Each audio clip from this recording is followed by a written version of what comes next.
Oke, sudah di-record. Hari ini pertemuan 7 untuk mata kuliah perancangan dan konstruksi mesin. Di sini tema bahasannya yaitu tentang safety. Ada beberapa hal mengenai safety dalam perancangan. Nah, untuk safety sendiri, di sini sebetulnya ada dua bahasan yang terpisah. Yang sini pertemuan 7, safety, dan pertemuan ke-14. Di sini ada RCA, Root Cause Analysis, FMEA, dan Safety Factor. Sedangkan untuk Safety Factor, kita akan bahas di pertemuan selanjutnya, karena ini detail untuk proses ke desain.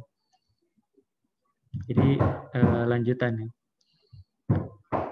Dari keseluruhan, untuk safety di sini, biasanya sering kita lihat, di sini ada safety first, biasanya menggunakan beberapa keterangan atau simbol seperti yang di gambar kuning atau yang gambar hijau di sini. Biasanya kalau kita masuk ke dalam plan industri, itu sudah mulai berlaku ya. Atau di beberapa seragam atau bendera, kita bisa menggunakan logo-logo di safety seperti ini. Beberapa lokasi tergantung penggunaannya, itu ada juga macam-macam. Itu ada yang misalnya berhubungan dengan korosif, atau misalnya permukaan yang licin. Terus ada biological, ada juga bahaya-bahaya yang lain yang kira-kira berhubungan dengan bahaya safety di industri. Kemudian, ini adalah contoh untuk safety. Sebagai contoh adalah tindakan yang tidak aman. Contohnya di sini ada beberapa keterangan untuk safety. Di sini ada yang pertama adalah unsafe condition atau kondisi yang tidak aman, di mana ada tangga yang sudah keropos di bagian sampingnya. Terus kemudian ada kategori kedua yaitu unsafe act atau kegiatan yang tidak aman, yaitu barang yang unsafe condition itu kemudian dilakukan kegiatan oleh seseorang. Itu masuknya kategori kedua. Nah, kategori ketiga di sini dalam kategori near miss atau hampir celaka. Contohnya misalnya yang pertama yang broken tadi, yang patah atau yang keropos di sini terinjak, terus kemudian terpleset, tetapi tidak sampai jatuh. Pegangan, kemudian turun, dan tidak terjadi kecelakaan. Ini artinya hampir ya, near miss. Nah, sedang yang berikutnya, di sini ada accident atau kejadiannya sudah terjadi, di mana yang kondisi yang tidak aman tadi kemudian terjadi dan terjadi kecelakaan dan akhirnya mengalami cedera ringan atau cedera berat. Nah, di sini secara kurang lebih secara umum dibagi menjadi 4 kategori ya. Unsafe condition, unsafe act, near miss, sama accident. Kemudian ada di hal lain yaitu misalnya dalam explosion atau jatuh atau kejatuhan benda atau barang, objek dari ketinggian. Terus kemudian ada juga bahan-bahan yang beracun. Nah, di beberapa industri di sini ada penggunaan forklift. Misalnya di sini penyimpanan barang terlalu tinggi sehingga tidak terlihat ada yang melintas. Kemudian ini terlalu tinggi sehingga mudah terjatuh. Dan di sini dinaiki di atasnya dengan tujuan memegang atau yang lain juga tidak boleh. Juga kejadian yang lainnya itu pada saat bergerak tanpa barang. Ini juga kondisi yang tidak aman.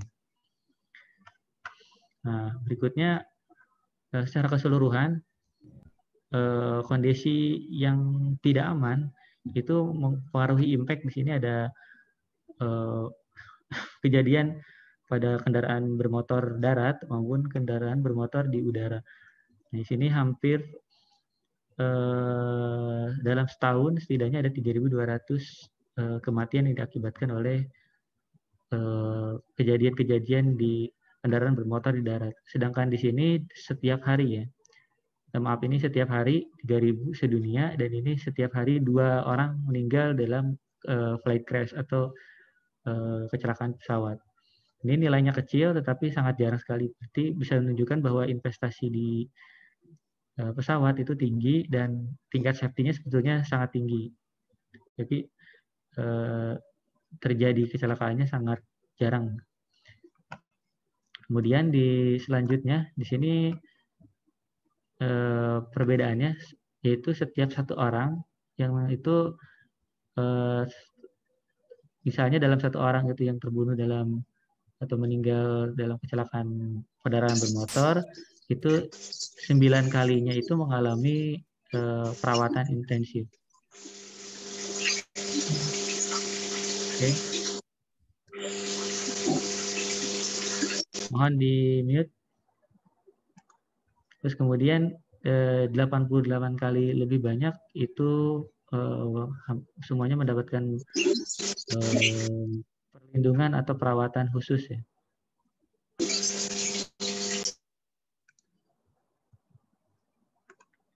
Selanjutnya beberapa kecelakaan di sini menurut statistik di sini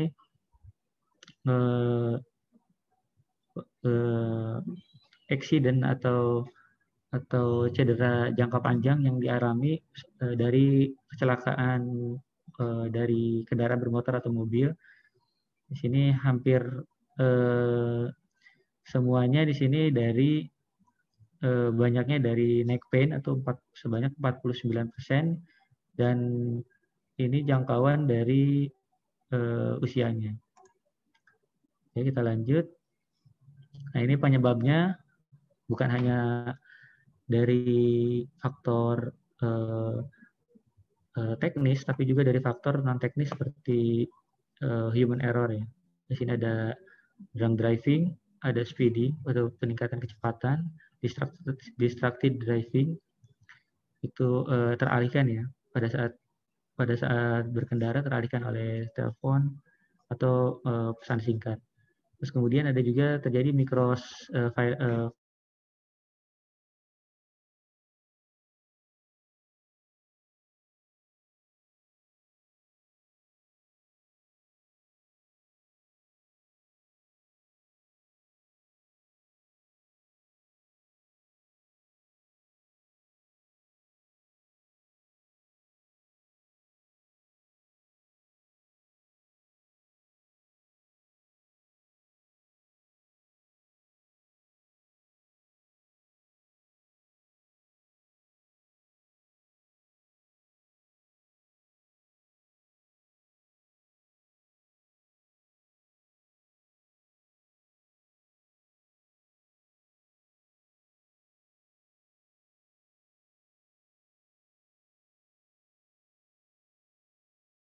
Halo.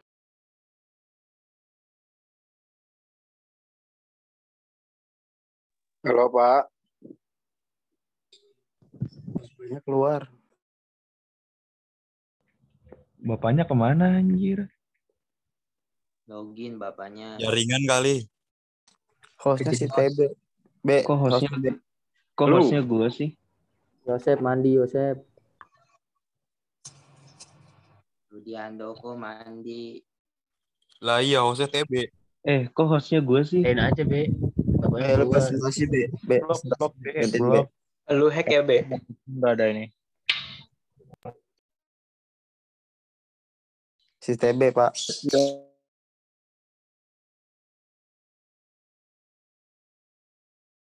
Sep, gila.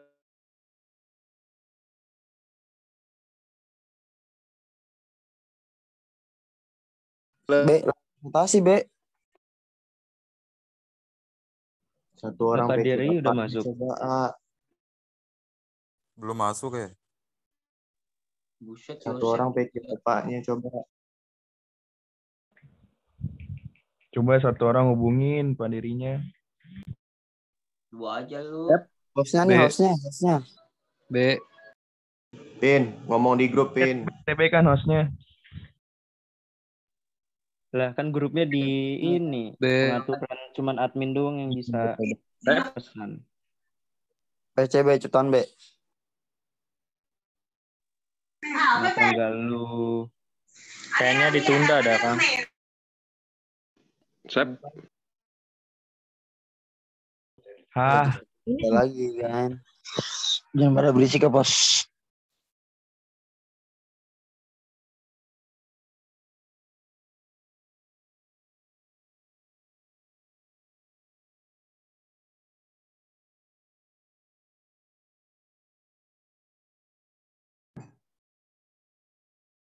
halo.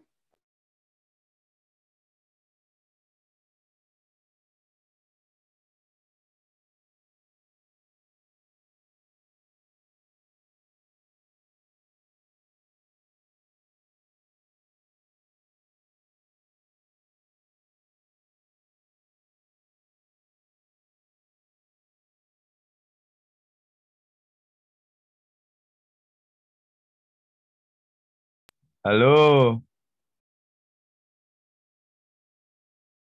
Udah B, langsung aja isi materi. Yosep mukanya serem banget. Cek.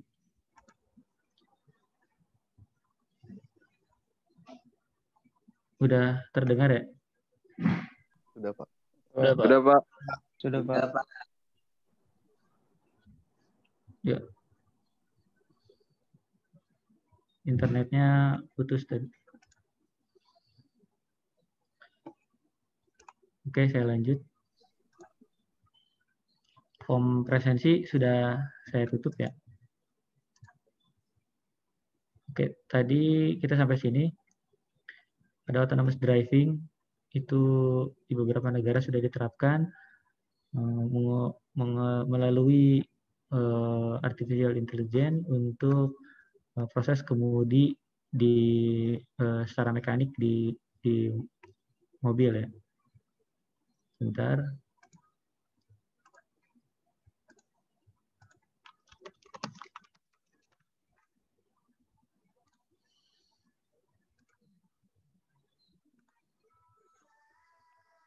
Di sini terlihat di bagian bawah bahwa menggunakan artificial intelligence di setiap kendaraan itu tertanam artificial intelligence dan saling terkoneksi satu sama lain sehingga dapat mengatur dari jarak dari satu sama lainnya tidak berdekatan. Terus kemudian dapat mengetahui posisi jalur mana yang macet, jalur mana yang tidak. Kemudian ternyata dari penggunaan autonomous driving ternyata malah mengakibatkan muncul permasalahan baru terkait dengan safety tersebut. Di sini bahkan damage trust-nya itu dari pengguna mobil bahkan hampir semuanya, hampir banyak yaitu secara mayoritas malah memberikan pernyataan tidak aman. Ternyata terbukti bahwa beberapa seperti mobil canggih Tesla itu yang autonomous driving dia dapat tidak terkontrol. Jadi mungkin masih dalam bentuk penyesuaian. Jadi ini dari sini menunjukkan bahwa perencanaan safety pada saat desain boleh berpikir visioner, tapi mungkin harus dipikirkan kasus terburuknya sehingga tidak ada manusia yang dirugikan. Beralih dari hal yang tersebut, nah di sini dapat dilihat dari beberapa industri yang sudah berjalan, yang selain autonomous driving tersebut, ini ada beberapa yang bahkan di recall atau kalian bisa sering dengar misalnya Toyota recall atau Nissan recall. Nah itu sebenarnya recall untuk beberapa yang terjadi cacat. Contohnya misalnya ada beberapa recall dari airbagnya terus ternyata tidak keluar atau tidak otomatis tidak ejeksi saat terjadi tubrukan, atau misalnya pada saat sistem pengereman itu ada beberapa sistem pengereman sehingga di recall harus dikerjakan ulang oleh vendornya, kemudian diperbaiki langsung ke customer. Nah, di sini dapat dilihat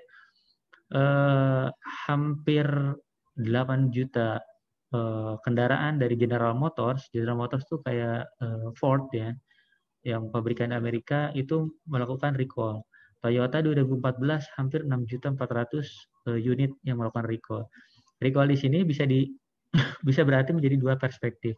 Perspektif pertama, perusahaan itu masih sadar terhadap pentingnya perbaikan. Jadi atau mengakui kesalahannya. Pada saat dia melakukan kesalahan, dia lakukan recall, lakukan perbaikan gratis, kemudian setelah selesai dikembalikan lagi mobilnya ke customer. Itu dalam perspektif satu ya. Jadi perusahaannya sadar akan kualitas atau kepuasan dari pelanggan. Atau perspektif yang kedua, apabila setiap tahun selalu aja ada recall, nah berarti itu menunjukkan bahwa perusahaannya tidak memperbaiki diri, selalu saja membuat kesalahan-kesalahan, sehingga recall tersendiri adalah menimbulkan biaya tambahan dan menimbulkan emosi tidak percaya dari customer bahwa produknya selalu mengalami kegagalan. Itu juga jadi ada dua perspektif yang berbeda, tergantung dari aspek mana kita menyikapinya. Kemudian, nah ini ada beberapa recall. Nah, contohnya di sini ada tahun 2019, di sini ada Expander, itu pernah recall berapa juta mobil. Kemudian Toyota juga karena fuel pumpnya, pompa bahan bakarnya pernah itu sedunia bisa sampai 3,2 juta itu tahun 2020. Terus kemudian Honda Prospect Motor itu pernah sampai 500.000 ya recall. Jadi di sini bisa dilihat bahwa hampir semua pabrikan dia tetap sadar akan kualitasnya. Jadi tetap dilakukan recall. Jadi tidak ada harusnya tidak boleh kalau pada saat melakukan kesalahan tapi tidak melakukan perbaikan atau recall. Nah, di sini beberapa perbaikan terkait dengan safety. Di sini ada airbag. Di sini dari Takata. Takata itu vendor atau supplier airbag untuk beberapa perusahaan. Nah, kalau misalnya dia kerjasama dengan tadi Toyota, Nissan, atau Ford, nah itu bisa semuanya harus mengalami recall dari gara-gara Takata. Biasanya Takatanya yang harus menanggung dari biaya recall atau perbaikan tersebut. Dan selanjutnya ada yang dari parking gear, ada yang dari ignition switch, atau ada yang lain-lainnya. Ini adalah historinya. Nah, menurut ISM Handbook, safety itu adalah kualitas atau kondisi yang aman, yang bebas dari bahaya, cedera atau kerusakan. Jadi di sini ada ada 4 syarat ya, yaitu kondisi yang aman, bebas dari bahaya, cedera ataupun kerusakan. Ini menurut ISM Handbook. Nah, dari bahaya untuk yang safety itu sebenarnya itu tidak dapat dihilangkan, hanya dapat dikurangi dan diminimumkan. Pada saat mendesain suatu produk, pada saat merancang suatu produk, itu apabila mulai menemukan adanya potensi bahaya atau potensi yang kondisi yang tidak safety, berarti harus diusahakan diminimumkan. Hampir semua benda perancangan itu memiliki faktor bahaya. Contohnya, misalnya meja yang kita desain itu pasti menimbulkan faktor bahaya. Contohnya dari ujung meja itu tajam, itu bisa terbentur sedikit itu sakitnya luar biasa. Terus seperti desain-desain yang lain, misalnya kalian buat satu mesin, nah mesinnya itu tidak tercover dengan baik sehingga apabila tersentuh bisa kena panas dan lain-lain. Kita hanya bisa membuat itu bahayanya atau kondisi tidak safety-nya itu menjadi minimum mungkin. Di beberapa komponen kendaraan sudah pernah dibuat, contohnya knalpot diberikan cover, terus di bagian mesin itu sudah diberikan heatsink untuk menyalurkan panas ke udara. Terus ada di beberapa juga dikurangi panasnya menggunakan coolant, dan pendinginnya boleh dengan udara ataupun dengan air ya. Terus ada juga beberapa hal lain untuk meminimumkan resiko. Contohnya pada helm. Helm dari luar melindungi, tapi bagian dari dalam itu jangan sampai mencederai kepala. Jadi pada saat terjadi insiden jatuh, tetap desain helmnya atau rancangan helmnya itu melindungi dari luar, tapi tetap nyaman di dalam. Atau pada saat terjadi benturan, itu tidak terlalu membahayakan bagi manusia itu sendiri. Ada 3 aspek yang penting itu dalam safety design atau designing for safety. Yang pertama adalah usahakan mungkin buat produk atau desain yang kalian buat itu yang produk yang aman. Aman di sini adalah aman bagi pengguna. Baik itu pengguna, maksudnya pengguna itu kan misalnya kalian beli alat, berarti penggunanya itu yang menggunakan atau yang di sekitarnya. Jadi kalau misalnya ada orang tua yang beli alatnya, berarti pastikan itu aman juga jika di dekat dengan keluarganya misalnya. Terus yang kedua, jika produknya tidak aman, nah kalau tadi yang satu yang aman, yang kedua ini jika tidak aman, lakukan pencegahannya untuk menanggulangi bahaya.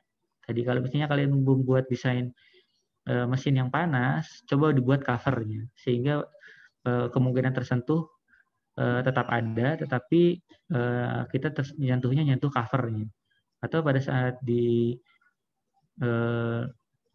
desain meja, pas misalnya ada ujungnya yang tajam, coba ujungnya dibuat seperti melingkar atau tidak tajam.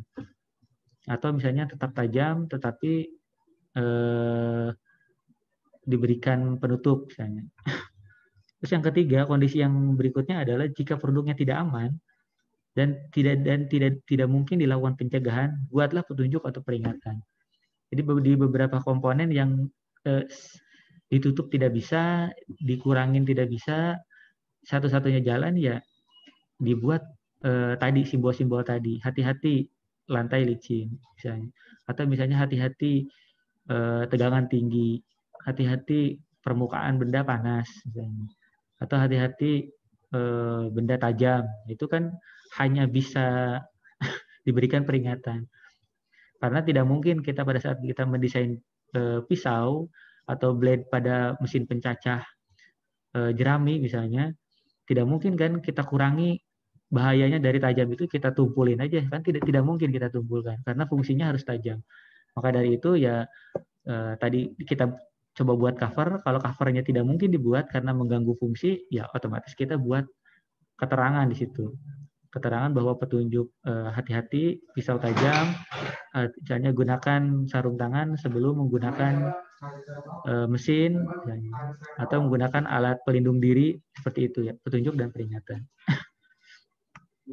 Proses desain di sini memiliki beberapa pertimbangan, ada function, fungsi utamanya atau reliability atau keberfungsiannya, atau di sini production ability. Di sini lebih ke kemampuan untuk diperbanyak, atau maintainability, kemampuan untuk mudahnya dilakukan perawatan mesin. Terus environmental impact, jadi akibat atau impact terhadap lingkungan sekitar, apakah membahayakan atau memberikan polusi atau tidak. Dan berikutnya ada quality dan maupun cost. Kualitas dari produk dan cost-nya. Tetapi kita memilih pertimbangan yang manapun, itu tetap di sininya adalah harus mempertimbangkan aspek safety. Yang dimaksud dengan hampir semuanya tetap harus kita mau mikirin function, tetap harus dipikirkan safety. Mau cost, tetap juga safety-nya. Jadi tetap safety tetap diutamakan. Bahkan kalau di beberapa industri utamakan keselamatan. Tulisannya kan gitu, utamakan keselamatan. Jadi walaupun misalnya kalian mengejar target quantity, tapi pada saat ada kondisi yang membahayakan keselamatan atau safety, harap itu ditinggalkan, atau kalau misalnya emergensi ya langsung keluar saja tanpa menghiraukan apa itu cost atau quality ataupun yang lain-lain. Nah, di sini ada contoh bahaya yang berhubungan dengan kinematik atau mekanik.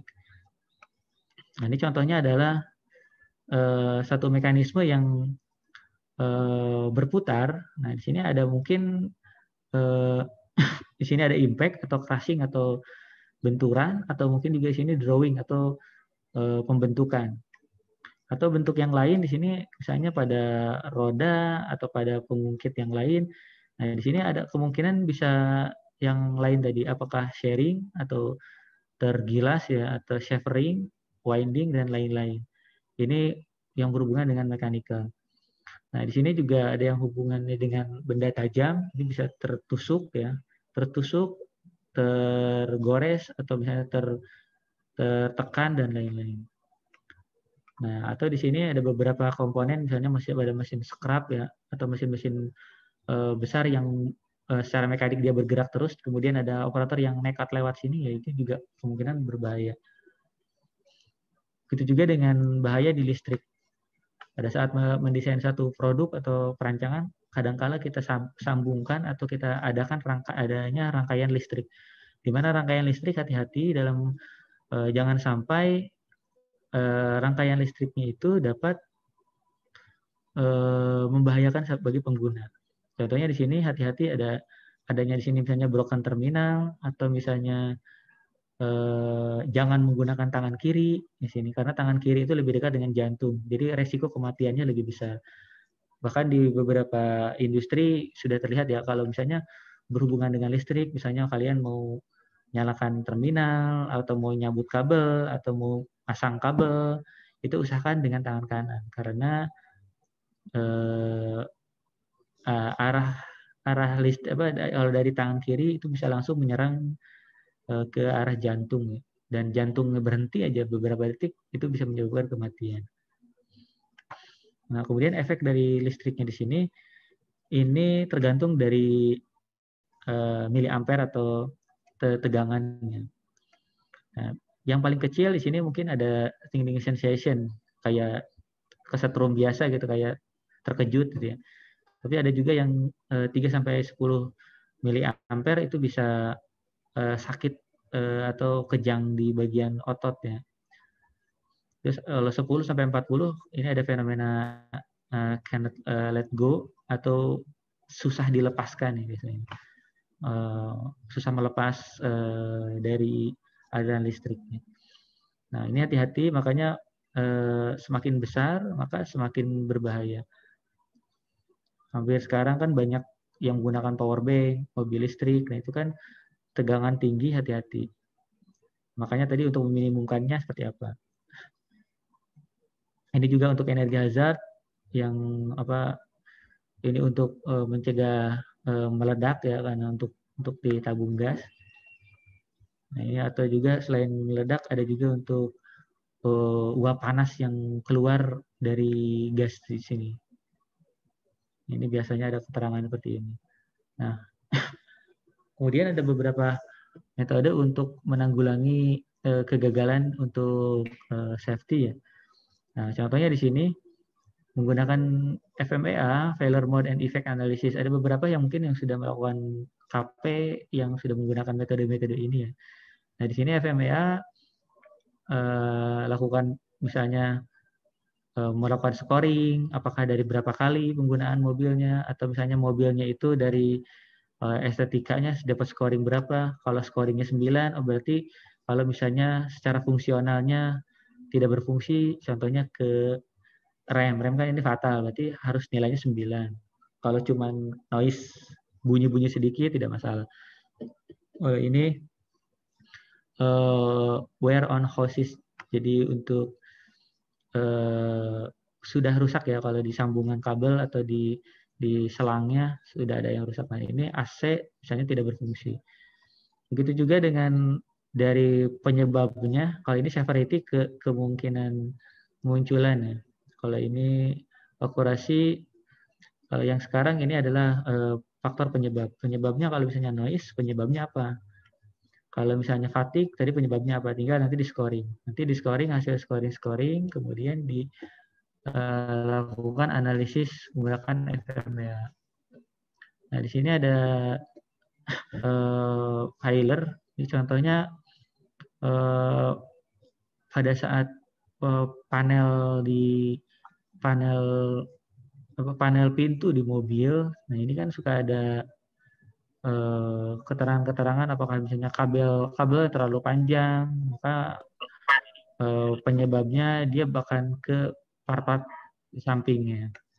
Kalau misalnya mengenai tentang getaran tube atau metal tube-nya menjadi misalnya karat atau misalnya menjadi mudah keropos dan lain-lain. Nah, makanya di sini vibration-nya mungkin coba harus di vibrasi. Nah, di sini adalah contoh penanganannya. Contoh misalnya impact surrounding part yang tadi yang ini yang gara-gara ada suara, nah makanya harus ditambahkan mungkin dilakukan perekatan atau dilakukan alignment atau pengembalian ke tempat semula. Atau misalnya vibration bisa dilakukan beberapa pengerjaan untuk menangani masalah yang berhubungan dengan getaran. Nah, ini adalah contoh untuk FMEA yang dilakukan apa? Di sini ada kalau penyebabnya ini akan mengakibatkan apa?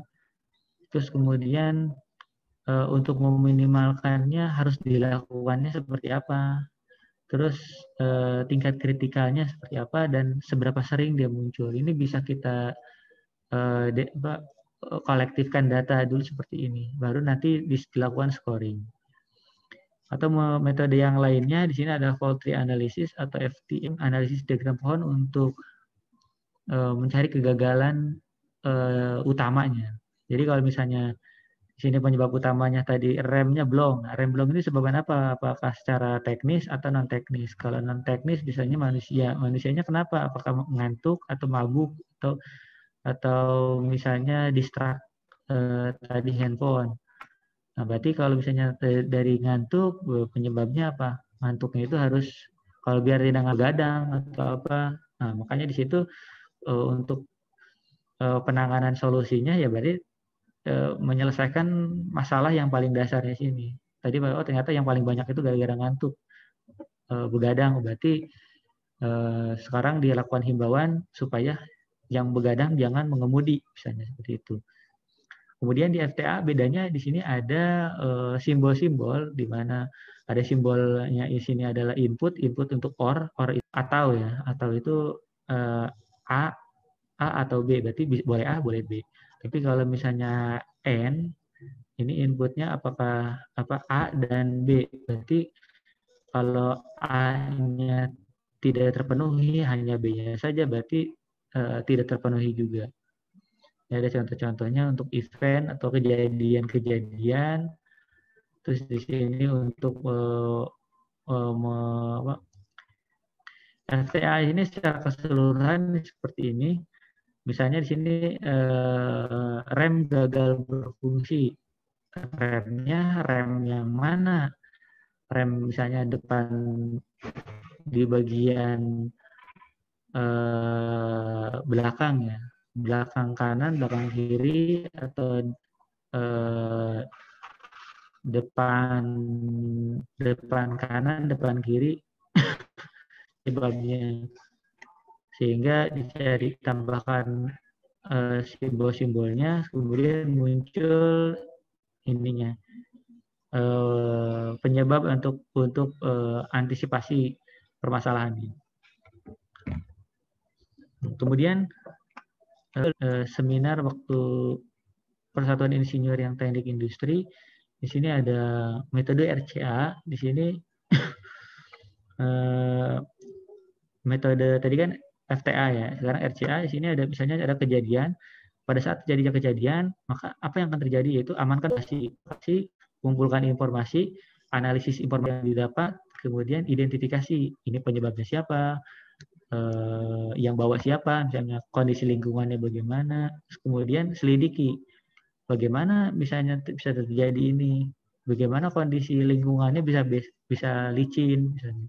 Bagaimana misalnya orang ini dicari penyebabnya, temukan temuannya, berikan rekomendasi, laporan, kemudian implementasi rekomendasi untuk melakukan pencegahan agar tidak terjadi lagi kejadian yang terjadi di lapangan.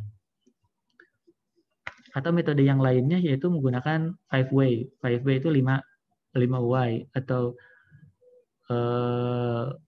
bisa 5 mengapa gitu ya. Contoh misalnya yang pertama adalah mobil tidak bisa menyala atau tidak bisa di starter.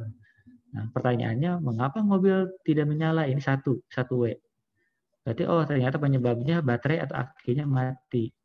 Kemudian ditanyakan lagi, mengapa baterainya kok bisa mati? Ini adalah W2. Ternyata alternatornya tidak bekerja.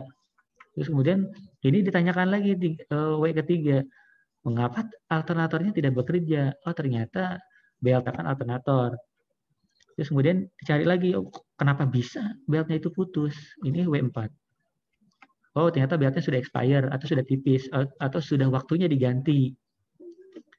Sudah 5 tahun lebih misalnya, sedangkan penggunaannya itu harusnya 5 tahun. Nah, terus muncul lagi dari sini, kenapa sudah tahu dia expire atau sudah tahu udah masa berlakunya habis, kenapa tidak diganti? Ternyata uangnya belum ada. Nah, ini berarti hal yang pada saat ini yang harus dilakukan adalah penanganan solusi yang paling bawah, dari bawah. Jadi pada saat kalian memimpin atau di dalam satu perusahaan, tidak boleh dari atas tadi.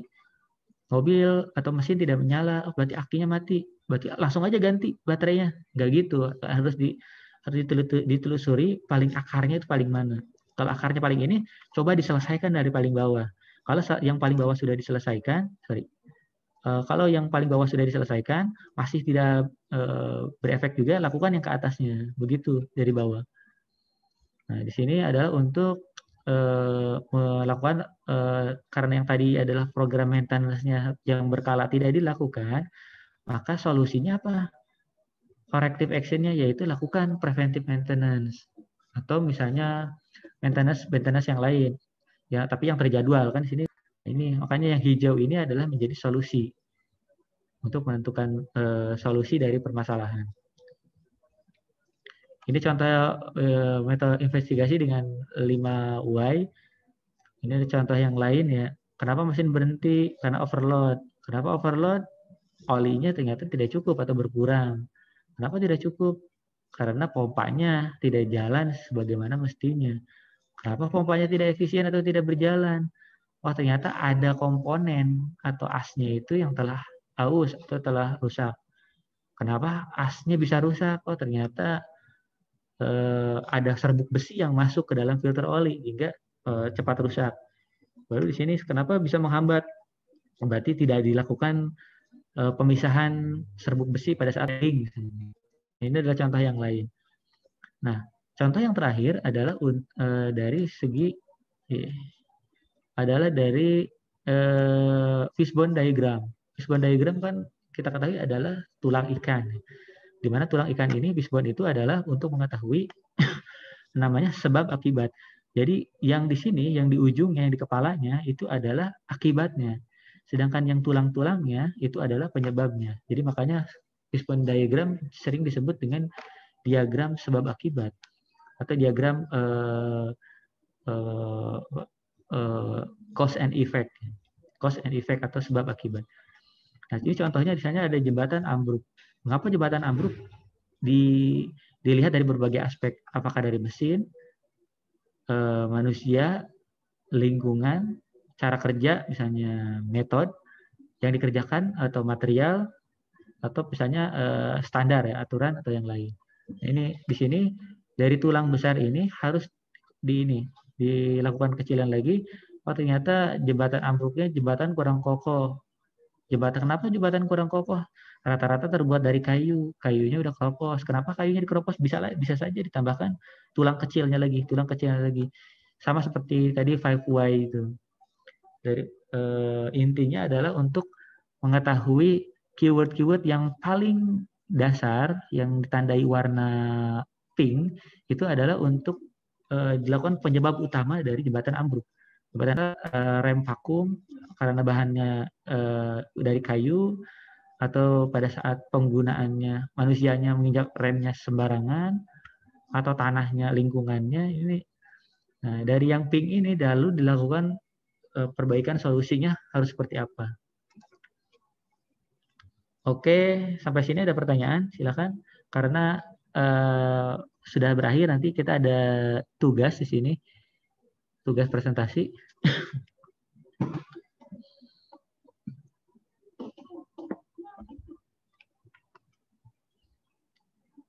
Halo, suara saya masih terdengar jelas? Masih Pak. Masih, Pak. Oke, silakan. Ada yang mau bertanya? 11.45 kita sebar ini lagi ya, presensi lagi. Sambil bertanya silakan. Jadi nanti untuk yang safety ini ada 2 kriteria di sini, adalah kondisi tadi safety secara umum. Untuk pertemuan berikutnya adalah untuk safety factor.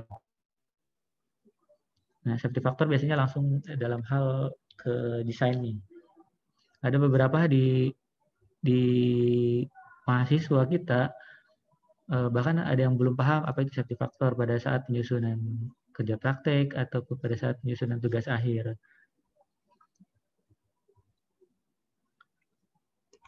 Oke, mungkin sambil nanti bertanya. Di sini terakhir tuh kan saya ada tugas ya yang belum kalian upload kan. Nah, itu kita tahan dulu yang itu. Kita sini ada tugas kelompok yang untuk presentasi. Agak berbeda dengan tahun lalu. Kalau tahun lalu penjelasannya itu adalah tentang video tadi ya, metode-metode kayak fault tree analysis, FMEA, terus kemudian ke root cause analysis dan lain-lain. Sekarang itu agak berbeda. Kita agak safety tugas kelompok video presentasi. Nah, ini seluruhnya itu kan ada kelas sampai F. F berarti 6 ya. Nah, masing-masing kelas A itu kalian buat menjadi 5 kelompok. Jadi kelas A ada 5, kelas B 5, terus sampai kelas F juga ada 5 kelompok. Nah, apakah nanti akan sama atau tidak? Jelas nanti akan berbeda karena ada contoh kasus di sana. Kasusnya pasti berbeda-beda. Silakan kumpulkan maksimal 9 Mei 2021 jam 12 malam, sebelum jam 12 malam. Jadi di sini bentuknya nanti yang dikumpulkan adalah video presentasi dari kelompok. Jadi nanti presentasinya tidak satu-satu ya, karena menghabiskan waktu kalau harus satu-satu. Hal yang harus ada di dalam presentasi, di sini ada jelas pengenalan kelompok, anggotanya siapa. Jangan sampai nanti yang seperti yang tahun lalu, tidak ada pengenalan kelompok, jadi saya bingung, ini saya nilainya harus gimana. Nama-nama mahasiswanya tidak tertera di sana. Terus kemudian ada penjelasan mengenai standar yang dari tema-tema yang kelima tadi apa saja. Terus sejarah perkembangan terkaitnya tema. Nah, sejarahnya apa? Contohnya misalnya tentang safety pengereman yang saya ke dalam kurung ini, BA, ABS atau ABD ini perkembangannya dari dulu tuh apa? Sebelum adanya ABS tuh apa? ABS apa? Terus ada kemudian terkait tema. Nah, teori-teorinya itu apakah ada perhitungannya, ada definisinya, atau misalnya ada menurut beberapa penelitian, atau misalnya secara teori, secara definisi, silakan masukkan. Semakin lengkap, semakin bagus. Terus kemudian lakukan mekanisme atau cara kerja. Nah, jadi kalau misalnya tadi sistem pengereman, sistem ABS, jelaskan cara kerjanya sistem itu seperti apa. Lalu di sini harus ditambahkan contoh kasus terkait. Nah, contoh kasus terkait tema itu adalah kasus yang terkait dengan yang ini. Misalnya dalam satu produk ini seperti ini. Terus kemudian atau enggak ada di penelitian orang lain, ada penelitian yang membahas tentang ABS. Ini kalau di sini dalam kurung 3 berarti harus dijelaskan 3-tiganya ya. Nah, terus kalau misalnya kasusnya itu di dalam satu berita atau di media, itu juga boleh dilakukan. Boleh dilakukan untuk penjelasan dari tema kasusnya.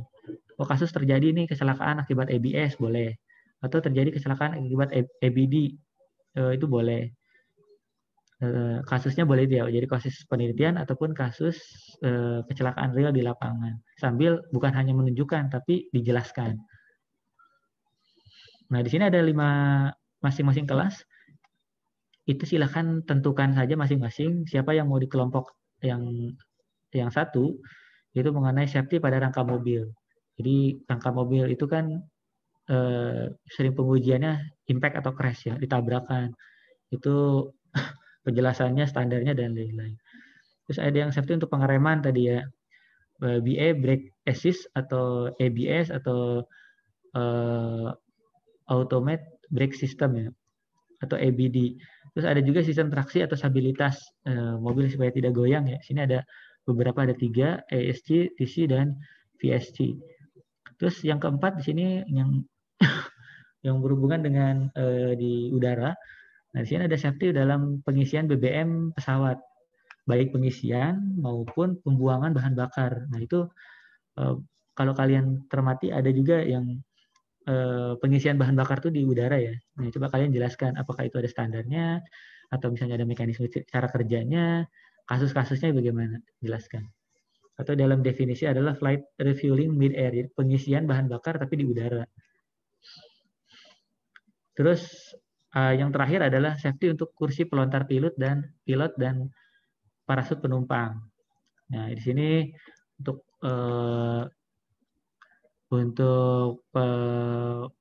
yang dinamakan ejection seat. Jadi kalau misalnya lagi emergensi kan, kondisi yang tidak safety, si pilot kan bisa melontarkan kursinya.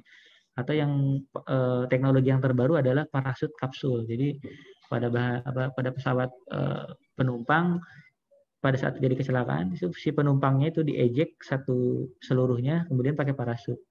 Nah, itu coba kalian jelaskan, terserah kelompoknya yang mana saja. Silakan, ada pertanyaan? Pak, saya ingin bertanya, Pak. Boleh, bentar. Saya share dulu link presensi ya.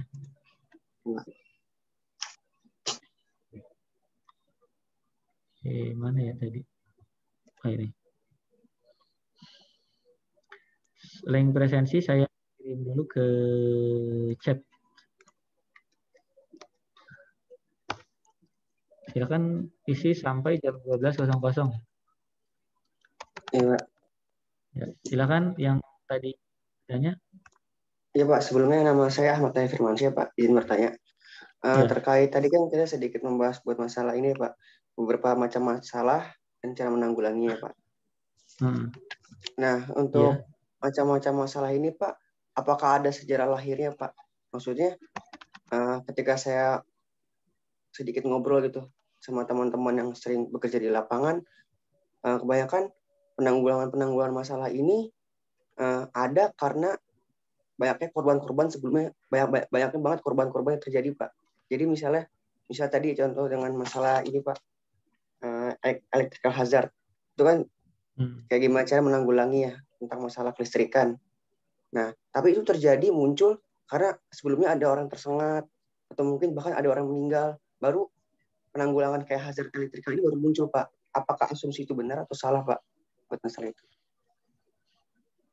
Oke, terima kasih Ahmad Ari. Iya, Pak. Jadi, ya, saya coba jelaskan bahwa dalam manajemen safety, terutama di divisi K3 atau safety, itu biasanya pekerjaan mereka kan mencari potensi bahaya ya.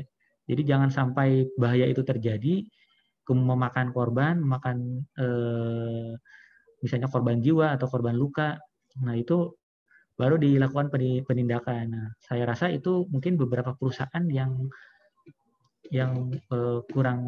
kurangnya manajemen safety. Nah, kalau merujuk ke beberapa perusahaan lain yang perusahaan besar, itu bahkan mereka itu hal-hal sekecil apapun itu tetap mereka pikirkan. Contoh, jangankan yang kesetrum berbahaya ya, tegangan tinggi. Bahkan kalau misalnya suara bising sedikit pun mereka sudah menyediakan earplug atau earphone untuk masuk ke ruang ruang produksi. Bahkan ada beberapa perusahaan yang tidak, yang tadi betul kata Ahmad Ari, beberapa perusahaan, terutama perusahaan-perusahaan tekstil, sudah tahu suaranya bising, bising sekali, tapi hanya diberikan earplug itu satu minggu satu pasang. Ternyata dalam 1 minggu itu ada yang hilang, tidak diberikan lagi, atau bahkan diberikan earplug tapi earplugnya tidak standar atau tidak mereduksi suara secara signifikan. Jadi jawabannya tergantung kembali lagi ke manajemen safety masing-masing. Tidak banyak yang mengabaikan, tidak banyak sih ya, hanya mungkin ada beberapa perusahaan. Tapi ada yang peduli, ya jelas tidak sedikit, banyak juga yang peduli. Jadi bahkan tadi yang saya bilang, bahkan sampai ke potensi, ini kayaknya akan ada kemungkinan bahaya. Terus kayak misalnya menyimpan botol oli, ya. Saya pernah di pabrik oli dulu, pada simpen botol hasil oli aja, sedikit aja di samping. Itu oleh orang safety itu langsung kena teguran, kena peringatan di bagian atau di line produksi itu. Ini tidak boleh, ini potensi kalau misalnya ketendang, bercecer katanya. Olinya itu bakal orang lewat, kemudian orang bakal tergelincir. Syukur-syukur orangnya tidak apa-apa. Karena kalau misalnya itu kan tetap bahaya, walaupun jatuhnya tidak sakit, tetap kan potensi bahaya. Karena setelah tergelincir, kemungkinan bakal terbentur yang lain dan lain-lain. Itu contoh manajemen safety yang baik. Tapi kalau misalnya ada kasus yang tadi kayak teman-teman Ahmad Ari yang ketemu di lapangannya itu, ini kalau nggak terjadi kita nggak dipikirin. Kalau nggak terjadi kita nggak bakal dikasih sarung tangan. Kalau nggak ada yang luka ya kita nggak bakal dikasih sepatu safety. Nah itu ada juga yang kayak gitu. Jadi itu sebenarnya perusahaannya terlalu berpikiran profit oriented ya. Padahal sebetulnya manajemen perusahaan yang baik, apalagi menurut Toyota Production System, bahwa SDM atau karyawan itu adalah sumber aset terbesar dari perusahaan.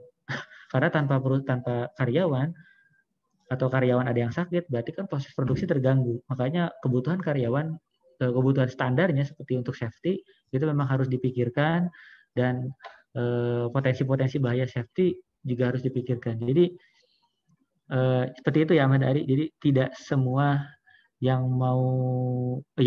tidak peduli itu banyak, tapi ada juga yang sangat peduli, bahkan sampai hal-hal kecil itu sudah dilakukan. Jadi bukan berarti manajemen safety-nya buruk itu menunjukkan bahwa perusahaan itu buruk, tidak ya. Itu hanya buruk dalam segi safety-nya saja. Jadi tidak bisa kita generalisasi bahwa wah ini safety-nya tidak bagus, berarti perusahaannya tidak bagus. Enggak juga. Ini hanya menunjukkan dari aspek safety-nya saja. Ada tanggapan lain mungkin Ahmad Ari?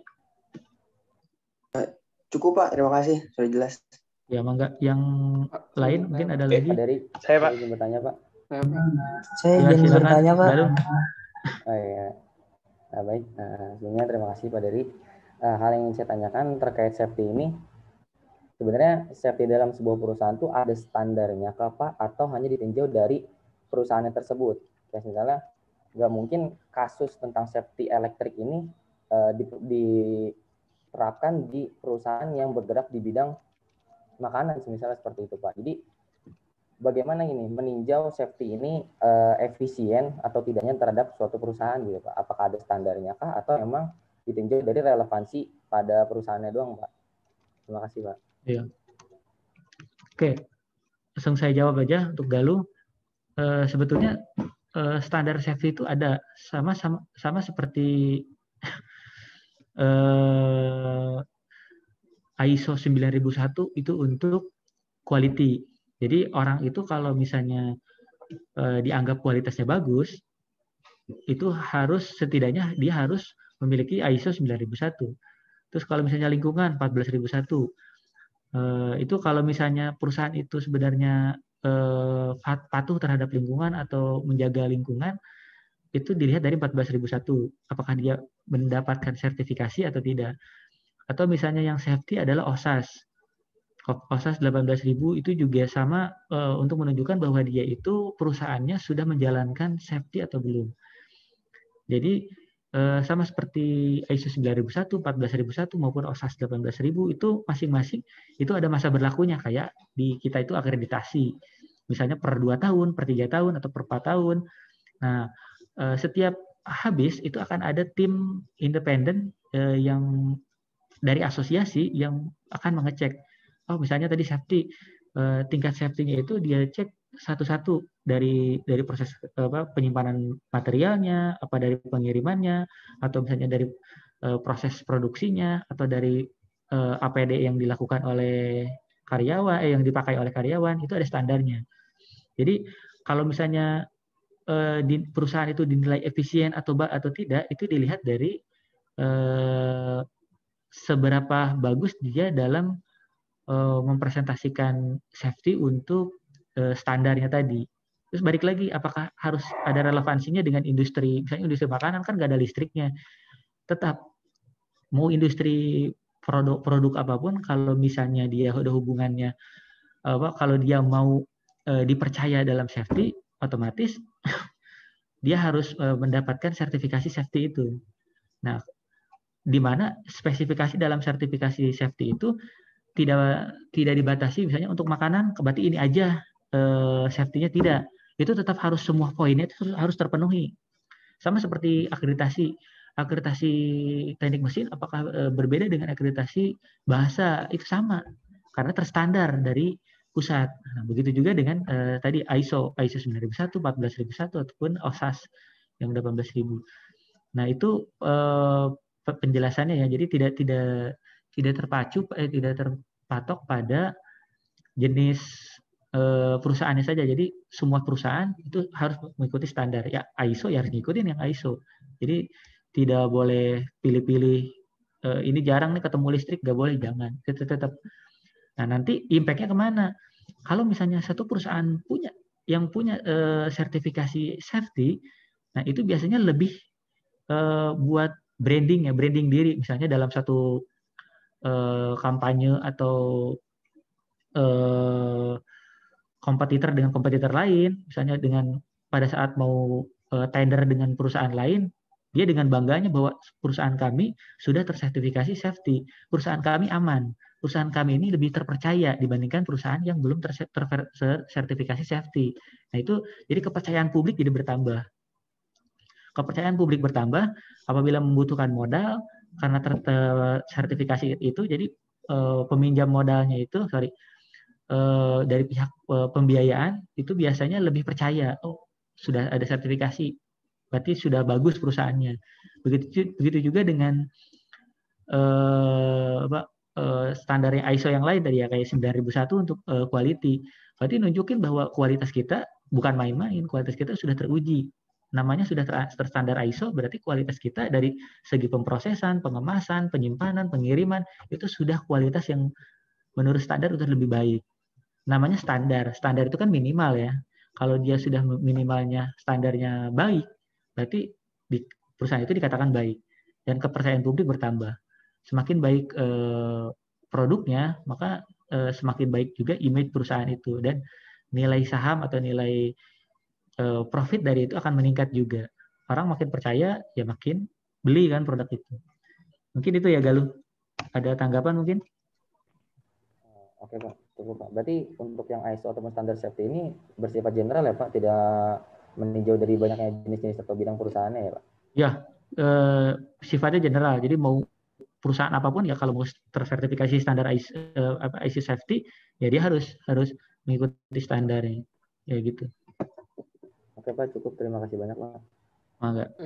Pak. Yang lain tadi siapa ya? Ya Pak. Pak. Sebentar, presensi sudah selesai ya, saya tutup dulu. Oke. Saya stop share dulu.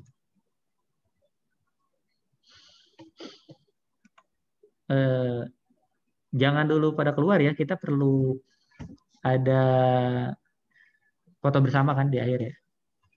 Silakan yang mau bertanya dulu, mungkin dua pertanyaan lagi ya. Ya Pak Jrin. Ini Pak, kan tadi di slide sebelumnya kan ada ini Pak ya, 3 aspek tuh Pak, 3 aspek keamanan. Nah itu kan yang di paling pertama tuh kan ada produk itu aman ya. Nah ada nggak sih Pak parameter itu yang menunjukkan bahwa produk itu aman itu, misalnya faktor ketika dipegang sama manusia itu dia aman apa gimana tuh? Nah itu parameternya apa aja sih Pak gitu, biar supaya produk ini tuh bisa dikatakan aman gitu Pak. Terima kasih. Oke, langsung saya jawab ya.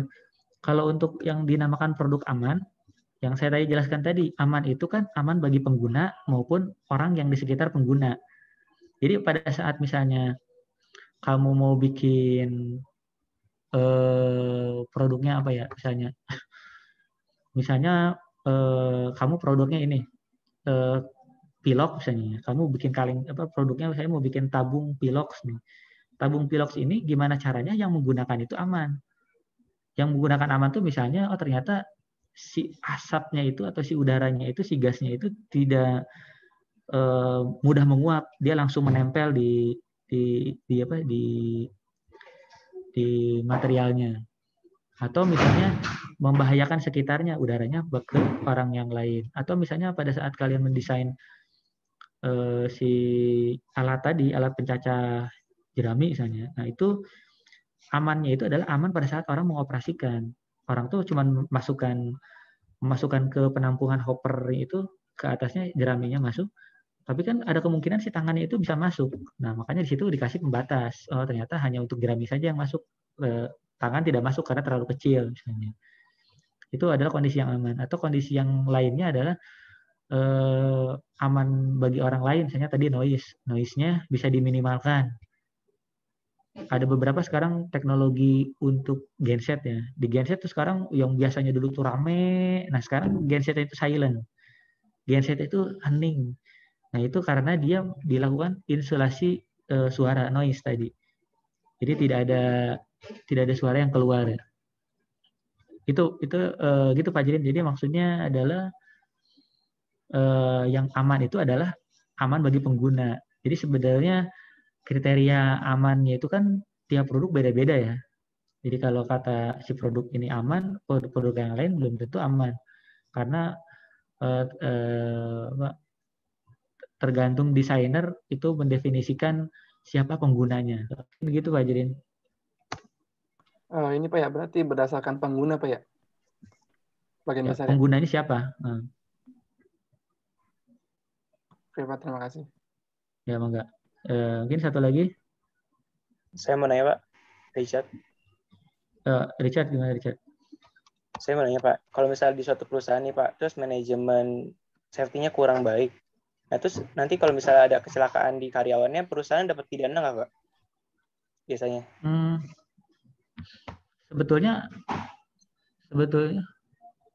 Sebetulnya kalau misalnya ya lanjut. Ya, sebetulnya kalau misalnya terjadi kecelakaan, itu disebut murni adalah kecelakaan kerja.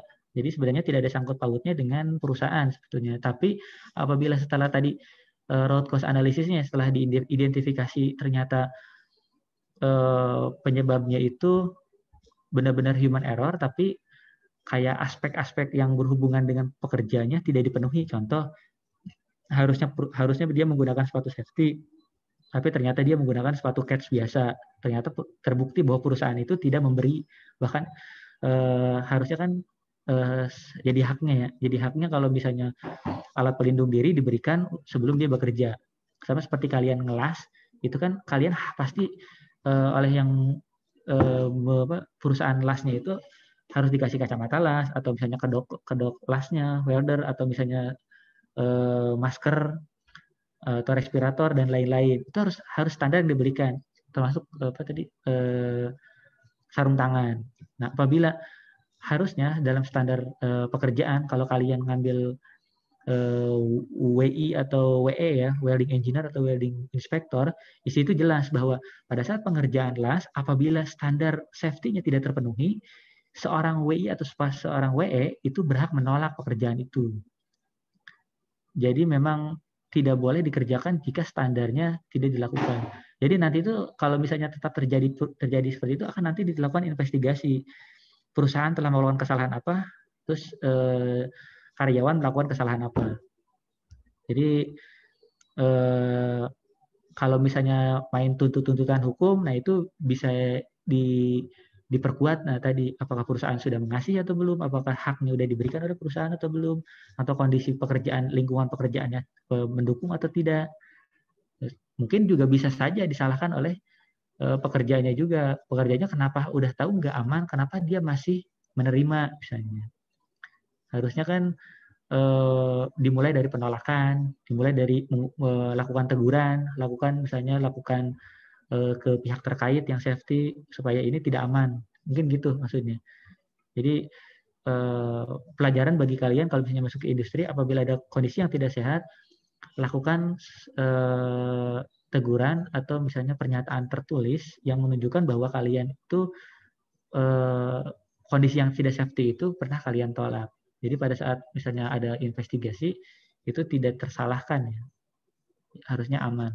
Cuman lakukan hal teguran itu dengan cara yang elegan, jangan terlalu frontal. Misalnya di depan manajer, Pak ini gimana sih, saya kok nggak dikasih sarung tangan, saya nggak dikasih apron, pada saya mau ngelas. Jangan. Kalau kayak gitu, dia bisa kontraknya sebulan selesai. Nggak lagi diperpanjang atau jadi karyawan tetap. Jadi lakukan dengan cara yang elegan. Cara yang elegan tuh dengan diskusi dulu, atau misalnya dengan lakukan studi kasus misalnya, oh Pak yang ini kayak gini, yang akan terjadi kayak gimana ya gitu. Oh ini bahaya loh gitu. Atau enggak kalau misalnya sama atasan langsung, enggak langsung ke bagian safety. Ini di bagian saya kayaknya kurang ini nih gitu. Harusnya gimana? Itu kalau misalnya secara lisan tidak didengar, coba dilakukan secara tertulis. Karena jangan takut untuk berbuat baik, atau jangan takut untuk melakukan hal-hal yang benar. Maksudnya gitu. Mungkin itu ya Richard. Ya baik, terima kasih Pak. Ya, oke, terima kasih. Silakan videonya dinyalakan. Kita akan foto. Oke, saya stop share, stop recording dulu.